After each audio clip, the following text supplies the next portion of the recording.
En las últimas décadas, hemos visto a jugadores entrar a la NBA con algunos de los perfiles de juego más singulares que jamás hayamos visto. Un base de 2,8 metros con habilidades de pase de élite que también fue seleccionado varias veces al primer equipo defensivo. Simmons cubrió muchísimo terreno para romper esa jugada. Un alero y ala pivot de 2,6 metros y 109 kilos que tuvo, posiblemente, la mejor temporada en la historia del baloncesto universitario como novato, con tanto talento y comprensión del juego que parecía imposible que pudiera fracasar en la NBA. Pero lo hizo. Todos lo hicieron. Hace un tiempo, hice un video sobre jugadores de la NBA con los perfiles de juego más extraños, habilidades con las que no esperarías que sobresalieran en la NBA como Gary Payton II, que tiene las habilidades de un pivot en el cuerpo de un base de 1,88 metros. O Naz Reid, que mide 2,6 metros y pesa 125 kilos, siendo un pivot que juega como un escolta. O Kyle Anderson, probablemente el jugador más poco ortodoxo de la historia, que tuvo una carrera tan larga y prolífica a pesar de ser el jugador más lento y menos atlético de todos los tiempos.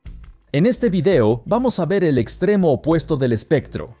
Jugadores que eran prospectos tan cotizados al llegar a la NBA por lo singular de su juego. Sin embargo, a pesar de ser únicos, les salió el tiro por la culata.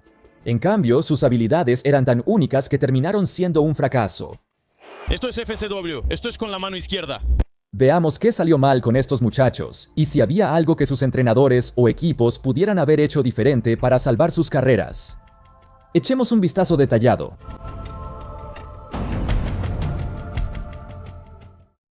Ben Simmons.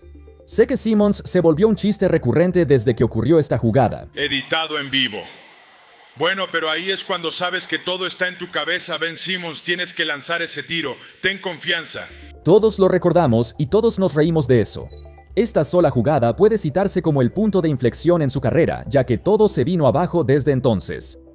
Sin embargo, no creo que la gente se dé cuenta de lo único que era como jugador cuando fue seleccionado como la primera elección global. Simmons no era tu típico base alto. Lo comparaban con Magic Johnson, pero defensivamente, durante algunos años, pudo haber sido el defensor más versátil de la liga en su posición a una edad tan joven. Él dirigía la ofensiva, pero al regresar a defender, a veces marcaba al pívot del equipo contrario. Por la forma en que estaba construido el equipo, Simmons solía ser el segundo jugador más alto de los Sixers en la cancha.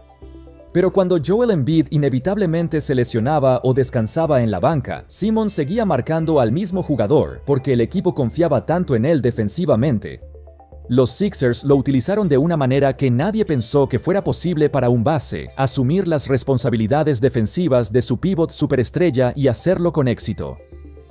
Quizás hemos visto a Magic jugar el papel de pívot antes, especialmente cuando asumió el rol ofensivo de Kareem en las finales de la NBA, pero Simmons pudo hacer esto en defensa, logrando ser parte del primer equipo defensivo 2 años consecutivos en sus primeros 4 años en la liga. De hecho, terminó más alto en la votación para jugador defensivo del año que el propio Embiid. Es curioso cómo, al mirar atrás, reconocemos a Embiid como el pilar de la defensa de Filadelfia todos esos años, pero en realidad fue Simmons quien era el mejor defensor del equipo. Desafortunadamente, los mejores años de su vida quedaron atrás hace mucho tiempo. La caída de Ben Simmons era inevitable. Todos bromeamos señalando esta jugada como la que descarriló su carrera, al menos mentalmente, pero después, en realidad se sometió a 2 cirugías diferentes en la parte baja de la espalda. El verdadero factor detrás del desplome de su carrera.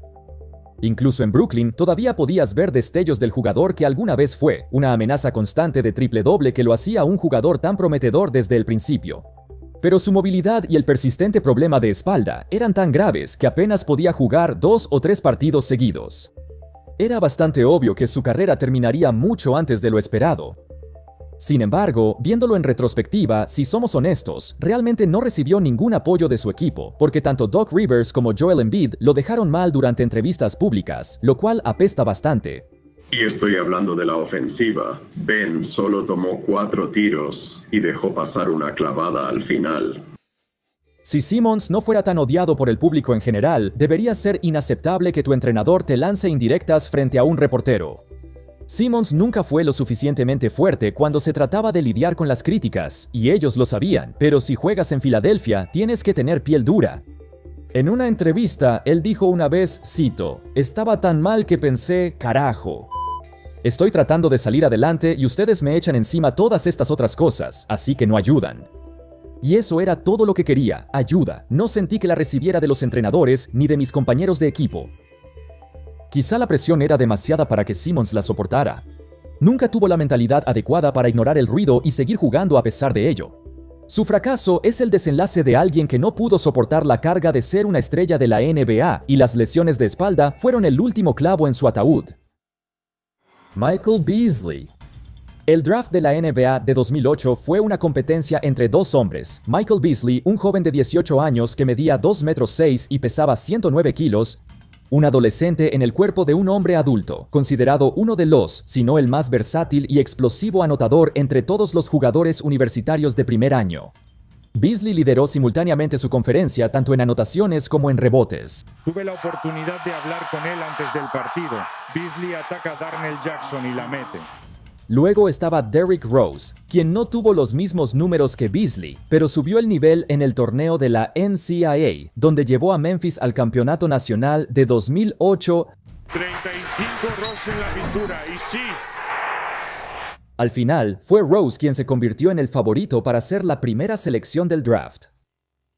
Sin embargo, en el momento del draft, la mayoría de los equipos todavía creían que Beasley sería un talento generacional en anotación. Lo comparaban con la segunda selección de la clase anterior, Kevin Durant. Pero a diferencia de Durant, Beasley ya tenía el cuerpo de un hombre adulto con un estilo de juego mucho más físico y dominante en el interior. Eso debería convertirlo en un éxito garantizado. La gente solía ser más cautelosa con Durant solo por lo delgado y larguirucho que era, así que Beasley se suponía que era una versión mejorada de él. La cosa es que lo que nadie se dio cuenta fue que ese mismo estilo de juego físico en el que Beasley confiaba también se convirtió en su mayor defecto. Al entrar a la NBA, Durant dominó de inmediato con su anotación orientada al perímetro. Tenía un tiro tan suave, un repertorio ofensivo profundo desde cualquier parte de la cancha y podía anotar con tanta facilidad.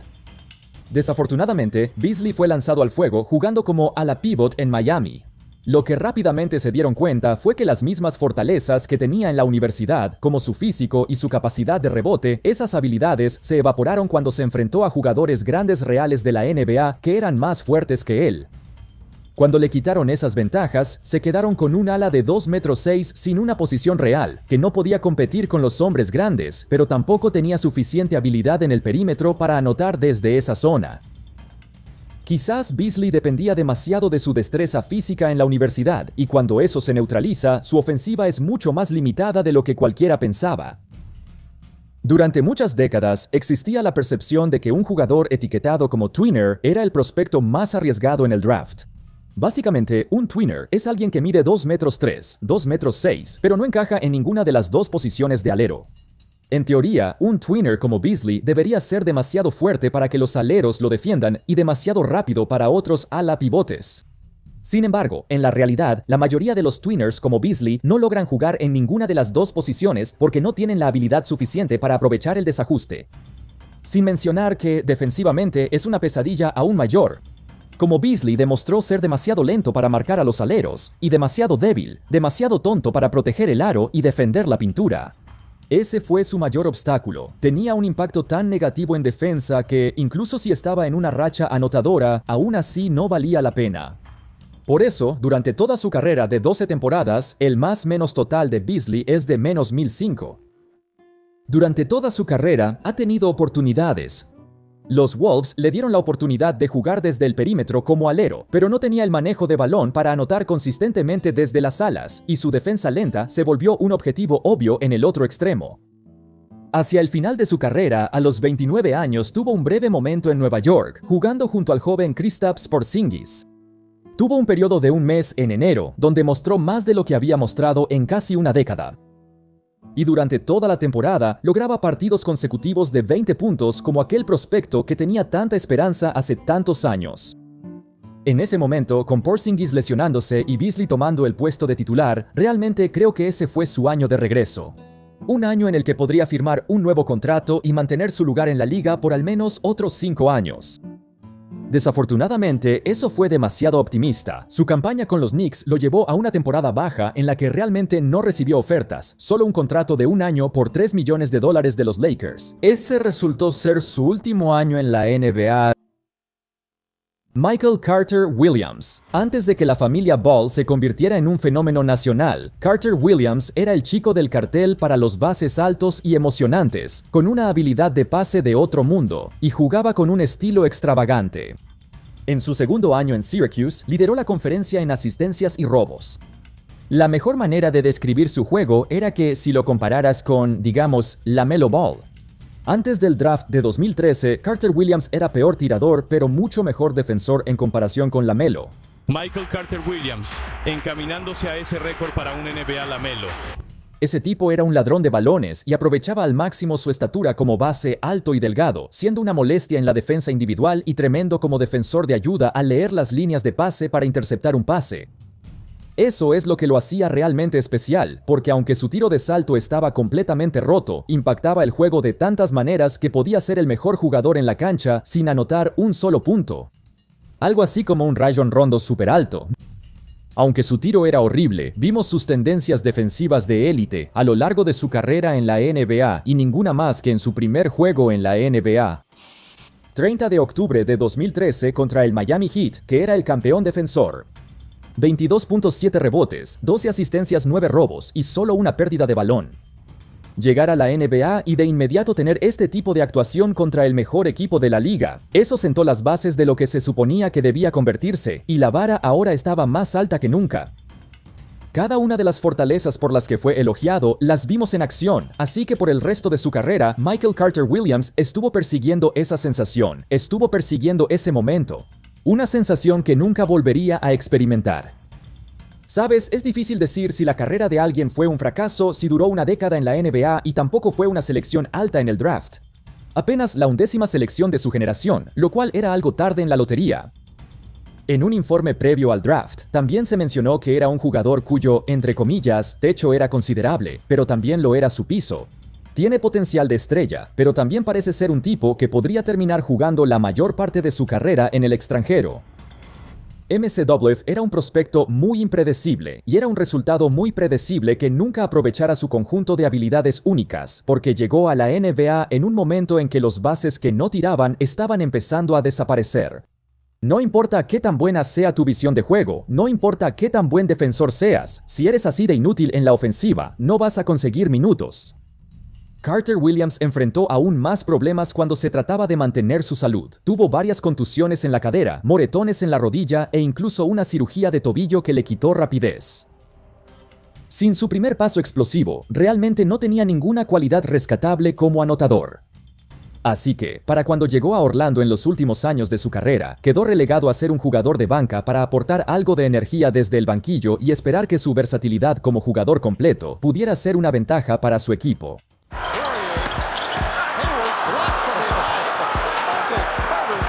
Para ser justos, tuvo algo de éxito en ese papel y fue su jugador más importante saliendo de la banca, ayudándolos a ganar un partido de playoffs contra Toronto en 2019. Lamentablemente, esa fue la última vez que fue relevante. Marvin Bagley el tercero. Bagley siempre será conocido como el tipo que fue seleccionado justo antes que Luka Doncic. Pero una pregunta que la gente no se hace es, ¿qué lo hizo tan especial en primer lugar? Cuando le preguntas a los expertos del draft en 2018, la respuesta más común es, tiene el mejor segundo salto en la historia de la NBA. Al principio es como, ¿qué significa esto siquiera? Bueno, son jugadas como esta las que lo hicieron único. Segundo bote aquí, probablemente el mejor segundo bote en el draft. Aparentemente puede ir por una bandeja, y si la falla, su segundo salto es más rápido que el primer salto de la mayoría de los jugadores. Es casi un tipo de atletismo biónico que no se puede enseñar. El único otro jugador que se me ocurre con un segundo salto tan rápido probablemente sea Shawn Marion en sus días de juventud. Un tipo que aparentemente saltaba sin esfuerzo, y Bagley se suponía que iba a ser la versión de Marion como un hombre grande de 2 metros con 8. La percepción era que Bagley tenía un potencial increíble, pero también era un prospecto más arriesgado que podría fracasar debido a un conjunto de habilidades ofensivas mucho más limitado, al menos comparado con DeAndre Ayton. Gran parte de su dominio no se debía a su tamaño, sino a su capacidad de salto, e incluso entre sus compañeros de la NBA podría haber sido el pívot más atlético de la historia. Sin embargo, desde el principio podías notar que era muy inexperto y que sus fundamentos aún estaban en desarrollo. Cosas simples como cerrar el rebote, estar en la posición correcta para atrapar un rebote o recibir un pase, o simplemente ejecutar el pick and roll. Bagley tardó años en adaptarse al juego de la NBA. Ser seleccionado por los Kings en medio de su interminable ciclo de reconstrucción también fue un obstáculo para su desarrollo, junto con una lesión importante en el pie que desperdició su segundo año. Bagley estaba destinado al fracaso desde el principio. Después de ser intercambiado cada año durante 4 años seguidos, encontró paz con su nueva identidad. Durante este tiempo, eso lo hizo más humilde y su mentalidad cambió. Solía anhelar ser la estrella de una franquicia, e incluso le molestaba toda la atención que recibía Luka, mientras él mismo, Bagley, luchaba por mantenerse en la cancha. Solía pensar demasiado en eso, pero unos años después, poco a poco, se convirtió en el tipo que solo quiere tener un impacto positivo, incluso si su esperanza de convertirse en una estrella se desvaneció. Creo que todos nos dimos cuenta muy temprano de que él no estaba hecho para ser una estrella, simplemente no tenía las habilidades para crear su propio tiro o ser el enfoque de una ofensiva. En cambio, desarrolló mejores habilidades como jugador de rol, habilidades que los equipos buscan en un hombre grande para que pueda mantenerse en la liga. Así que adoptó la identidad de un jugador de banca con mucho esfuerzo y energía, que hace todo lo posible para apoyar a las estrellas de su equipo. Marshall para Bagley. En la fecha límite de traspasos de 2026, cuando Bagley fue traspasado a Dallas, en su primer juego ahí, tuvo 16 puntos, 12 rebotes y 4 bloqueos, incluyendo la increíble cantidad de 8 rebotes ofensivos. Su debut en Dallas fue fenomenal, y fue la primera vez que se dio cuenta de que este era el jugador que siempre estaba destinado a ser. Así que cuando un reportero le preguntó sobre, ya sabes, haber sido traspasado tantas veces, ¿cuál es el consejo que le darías a otros? Bagley respondió, cito, yo diría que ha sido un viaje, pero estoy agradecido por cada momento. Las cosas pueden no salir como quieres, así que hagas lo que hagas, tienes que jugar con esa energía. Entonces, ¿realmente podemos decir que la carrera de Bagley fracasó? Bueno, técnicamente aún no. Pero si estás en medio de tu mejor momento y eres un jugador de rol saliendo de la banca, siendo la segunda selección del draft, tampoco puedes decir que su carrera fue un éxito. Incluso si Bagley mejora hasta el punto de mantenerse en la NBA por muchos años, siempre lo van a comparar con Luka. Así que todo lo que haga se comparará desde esa óptica. Darko Milicic. Cuando la NBA te da el apodo de el puro humano de la victoria, no hace falta más explicación. Milicic, desde el momento en que pisó la cancha de la NBA, dejó clarísimo que no pertenecía ahí. Pero la pregunta es por qué los Pistons pensaron que seleccionar a este chico de 18 años de Yugoslavia era una buena idea desde el principio. En la mayoría de los casos, cuando confías en un prospecto internacional, probablemente al menos dominó a su competencia en su país de origen. Por ejemplo, Dirk Nowitzki estaba anotando 28 puntos por partido a los 18 años en un equipo profesional en Alemania antes de ser seleccionado. Sin embargo, Darko Milicic ni siquiera fue tan impresionante antes del draft. Así es como se ven sus números cuando jugó en Yugoslavia. 5 puntos por partido un año y 9 puntos por partido en otro. Ni siquiera estaba cerca de ser el mejor jugador de su propio equipo, así que la audacia de los Pistons al elegir a un jugador como él se basó casi únicamente en su potencial. Ese potencial era el de un pívot de 7 pies de altura y 250 libras con un conjunto de habilidades que le recordaba a todos al gran Arvydas Sabonis. Darko generó bastante expectativa cuando impresionó enormemente en sus entrenamientos previos al draft, los cuales aparentemente alcanzaron un estatus legendario. Un solo entrenamiento con Detroit los animó a seleccionarlo con la segunda elección. En ese momento estábamos jugando contra Jersey en los playoffs y él hizo un entrenamiento que fue increíble. Sin embargo, la verdadera razón por la que fue seleccionado tan alto se le puede atribuir a un hombre llamado Will Robinson, un cazatalentos que trabajó para los Pistons durante 28 años. Él fue quien más elogió a Darko en ese momento, lo que llevó a esta famosa cita. Él va a dominar el juego, vamos a tener que construir una nueva arena, lo único que podría destruir a un chico así es una mujer. Ese chico va a ser una estrella, mide más de 2 metros y juega como un armador, ese chico es algo especial. Amigo, la forma en que Will Robinson lo describió era como si fuera Nikola Jokic en la ofensiva y Victor Wembanyama en la defensa o algo así. Lo observó y lo promocionó muchísimo. Resulta que Milicic no necesitó a una mujer para arruinar su carrera, porque nunca tuvo una carrera para empezar. No creo que la gente se dé cuenta de que Darko fue el jugador más joven seleccionado en la primera ronda de la clase del 2003, De hecho, era 6 meses más joven que LeBron James y acababa de cumplir 18 años una semana antes de la noche del draft. Ya era un jugador en desarrollo en Europa, así que hacer esta transición a un nuevo país con una cultura de baloncesto completamente diferente y además una barrera de idioma es un obstáculo increíble de superar, especialmente para un adolescente. Sin mencionar que, mientras todos sus compañeros como LeBron, Melo, Dwyane Wade y Chris Bosh tenían éxito inmediato, Darko se pudría en el fondo de la banca de los Pistons. Eso debe afectar mucho su estado mental. Aunque ganó un campeonato en su temporada de novato, no tuvo ningún impacto en eso. Haciendo de abogado del diablo, sí duró una década en la NBA con casi 500 partidos jugados y tuvo algunas oportunidades más adelante en su carrera, como en Minnesota. Siendo el centro titular durante toda la temporada, esta fue la mejor oportunidad que tuvo en su carrera. Y a veces se notaba que su defensa estaba ahí, a veces su habilidad para pasar el balón era evidente, incluso a veces su anotación en el poste parecía bastante buena. Pero ninguna de sus habilidades se juntaba al mismo tiempo. Lo que notaron los Wolves fue que, incluso a los 27 años, Milicic todavía estaba aprendiendo lo básico. Todavía era muy inexperto, y para entonces ya era demasiado tarde.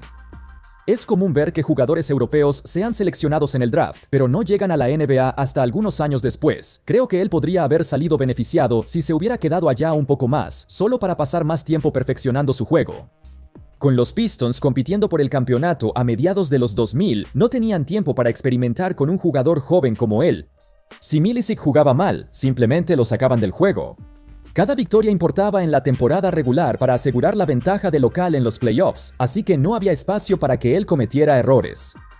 Si se hubiera quedado en Europa 1 o 2 años más y luego hubiera venido, tal vez podría haber sido un poco mejor, quién sabe. Darius Miles, como la tercera selección global en el draft del 2000 directamente de la preparatoria, tenía todas las herramientas que uno quisiera en un alero moderno. Era alto y rápido, medía 2 metros con 6, podía defender tanto el perímetro como la pintura al mismo tiempo. El tipo promediaba más de 7 bloqueos por partido en la preparatoria, gracias a su enorme envergadura y un atletismo casi fuera de serie. Era tan versátil. Por ejemplo, en su tercer año de preparatoria, lo pusieron en el rol de alero creador y promedió 9 asistencias por partido. Darius Miles tenía todas las herramientas físicas y habilidades tangibles para convertirse en la próxima gran superestrella de la NBA. En cambio, se hizo conocido por lo contrario. El nombre Darius Miles quedó grabado para siempre en la historia de la NBA como el ejemplo de todos los jugadores de alas superatléticos que fracasaron en la NBA. Cuando alguien ve a un tipo como él en el draft, siempre hay una ligera duda en el fondo de nuestras mentes. ¿Realmente es tan bueno? El hecho de que salió directamente de la preparatoria también aumentó el factor de riesgo. Es demasiado común que jugadores de su tipo terminen siendo un fracaso.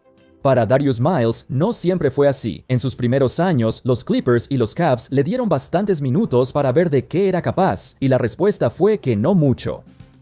Ahora, jugando contra profesionales, Darius Miles no tenía ni una sola habilidad de nivel NBA. Su tiro, muy por debajo del promedio, su pase, inexistente. Su manejo de balón no era lo suficientemente bueno contra defensores reales. Incluso su defensa, un área que se basa principalmente en el esfuerzo y la capacidad física, Darius Miles había mostrado cosas prometedoras, pero la ética de trabajo constante nunca estuvo presente. Cuando su ofensiva no funcionaba, se desanimaba y su esfuerzo en defensa variaba de un partido a otro. Esto dejaba a sus equipos con muy poco con qué trabajar, y al igual que Michael Beasley, los fundamentos no estaban ahí. De hecho, su momento más memorable e infame fue cuando LeBron James se unió por primera vez a Cleveland. Darius Miles sentía que era mejor que Bron y que no lo necesitaban. No creo que realmente puedas simplemente traer a un jugador de preparatoria y pensar que tu equipo va a cambiar así de la nada. Pronto, las cosas empeoraron aún más cuando Miles se sometió a una cirugía de microfractura en la rodilla en 2006. Si no lo sabes, la cirugía de microfractura ha sido prohibida en la NBA porque la tasa de recuperación era pésima. Aparte de Amare Stoudemire, no recuerdo a nadie más que haya logrado volver a su nivel después de una cirugía de microfractura. Es increíblemente invasiva y para Miles, sus rodillas no se estaban recuperando. Se perdió 2 temporadas completas en lo que debieron ser los mejores años de su carrera, porque antes de eso iba en una trayectoria positiva en Portland. Esa lesión, o más específicamente esa cirugía, básicamente terminó con su carrera. Intentó regresar, pero obviamente ya no pudo jugar. Con el resto de su atletismo drenado de su cuerpo, no quedaba nada que lo mantuviera en la NBA. De todos modos, esas fueron algunas de las habilidades más únicas y especiales que la NBA haya visto. Sin embargo, por una razón u otra, nunca pudieron lograrlo y alcanzar el nivel que los fanáticos esperaban. Déjame saber tus opiniones en la sección de comentarios. ¿Puedes pensar en otros jugadores que encajen con el tema de este video? Dímelo en los comentarios. Muchas gracias a todos por ver, espero que hayan disfrutado el video. Y por supuesto, como siempre, nos vemos la próxima vez. Paz.